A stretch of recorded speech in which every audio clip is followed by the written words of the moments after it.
कौन है? खामोश रहो वरना सारी गोलियां तुम्हारे सर में उतार दूंगा। तुम कौन हो? क्या चाहते हो? बकवास बंद करो, हाथ ऊपर करो और मेरे आगे चलना शुरू कर दो। नंबर 1, घर का जायजा ले लिया? यस बॉस, सबको रस्सियों से बांध दिया है। ओके। ओ लड़के, शराफत से बता दो कि सारा माल कहाँ रखा है। तुम लोगों ने सबको बांध दिया है, खुद ही तलाश कर लो। लड़के बातें ना बनाओ, शराफत से बता दो वरना हमें उगलवाना भी आता है। अगर इतनी ही हिम्मत है तो रखो असला और हो जाए 2-2 हाथ। ये ऐसे नहीं मानेगा। नंबर 1, इसकी टांग का निशाना लो। मैं 3 तक गिनता हूं, अगर ना बताए तो फायर कर देना। फिर 3 तक गिनूंगा, अगर ना बताए तो पेट पर गोली मारना। तीसरी मर्तबा सर का निशाना लेना, समझ गए? यस बॉस, जैसे आप कहेंगे वैसा ही होगा। 1, 2, 3। बताता हूँ। पहले मेरे हाथ तो खोलो। सेफ बहुत खुफिया तरीके से बंद है, घर के फर्द के अलावा कोई से नहीं खोल सकता। देखो कोई चालाकी ना दिखाना वरना तुम्हारे बूढ़े दादा को कुछ भी हो सकता है। तो तुम लोगों ने उनको भी बांध दिया है? नहीं, बांधा तो नहीं है, अलबत्ता अगर तुमने कोई होशियारी दिखाई तो हमारे बकिया साथी उनको भी नहीं छोड़ेंगे। खुदारा तुम ऐसा हरगिज ना करना। तो फिर शराफत से सेफ खोल दो वरना कुछ भी हो सकता है। नंबर 1, हाथ खोल दो। Yes boss. चलो।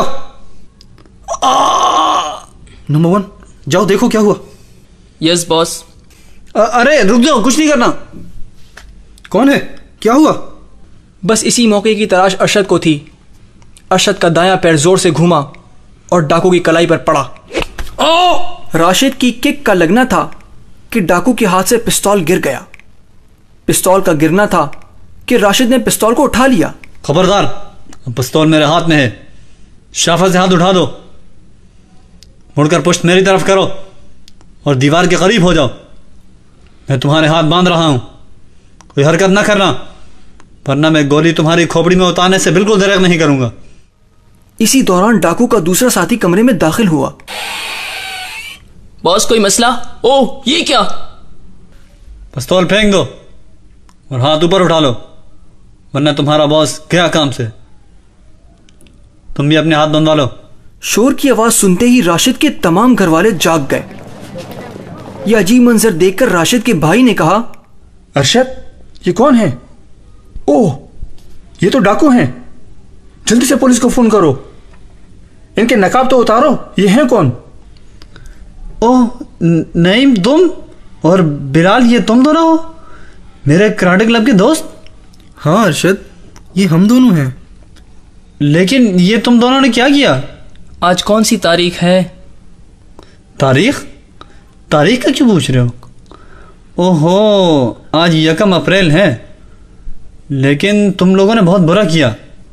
खुदा न खास्ता मेरे दादा को कुछ हो जाता तो मैं तुम्हें कभी माफ ना करता। हम इसीलिए किसी और कमरे में नहीं गए, सिर्फ तुम्हारे पास आए। तुम लोगों की किस्मत अच्छी थी कि आज मैं अपना पिस्तौल तकिए के नीचे रखना भूल गया था, वरना कुछ भी हो सकता था।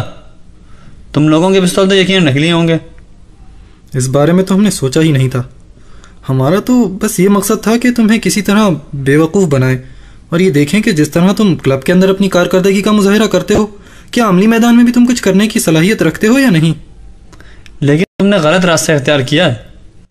खुदा न खास्ता इसमें तुम्हारी या किसी और की जान भी जा सकती थी और फिर अप्रैल फूल मनाकर तुम कुफ्फार की सफ़ों में खड़े हो गए। कुफ्फार की सफ़ों में कैसे खड़े हो गए? अप्रैल फूल तो बस एक तफरीह है, मजहब से इसका क्या ताल्लुक? नहीं मेरे भोले दोस्त, अप्रैल फूल एक वाक़े की याद में मनाया जाता है जिसमें ईसाइयों ने मुसलमानों को बहुत बड़ा धोखा देकर मुसलमानों का बहुत जानी माली नुकसान किया था। हमें तो इस वाक़े का बिल्कुल ही इल्म न था। वो वाक़या हमें भी बताओ। आओ तो फिर ड्राइंग रूम में चलते हैं, वहीं मैं तुम्हें वाक़या सुनाता हूँ। ये उस दौर की बात है जब मुसलमानों के आपस के इख्तलाफात की वजह से ईसाई फौजें स्पेन पर दोबारा कब्जा कर चुकी थीं। कब्जे के बाद ईसाइयों ने मुल्क भर में मौजूद मुसलमानों के खून की नदियां बहाना शुरू कर दी।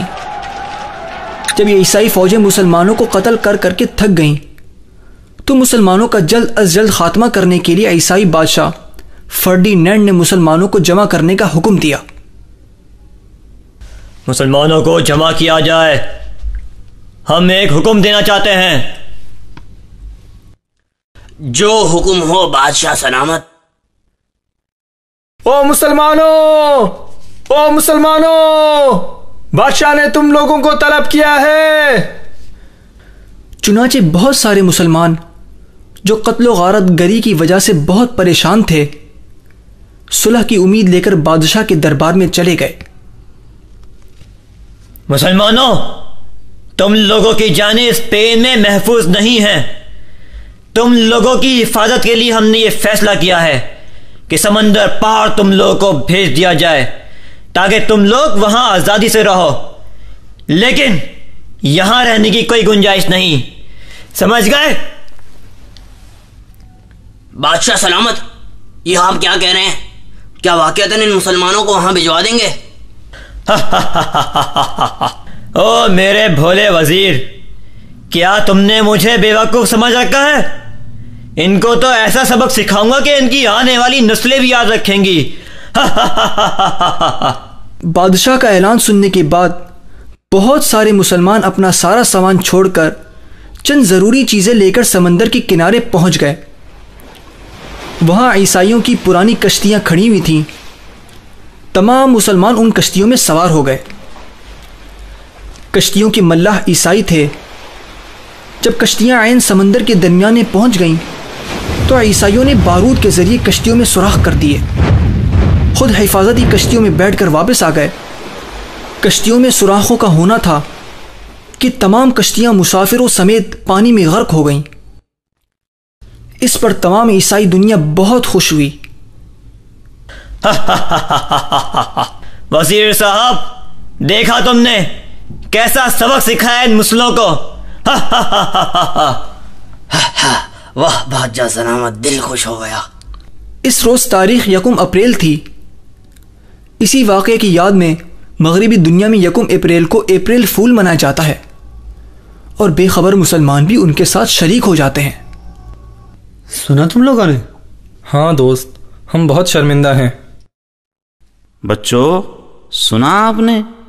اسی طرح بسنت بھی ایک ہندو گستاخ رسول کی یاد میں منایا جاتا ہے، اور بہت ہی افسوس کی بات ہے کہ ہم بھی اس میں بلا سوچے سمجھے شریک ہو جاتے ہیں۔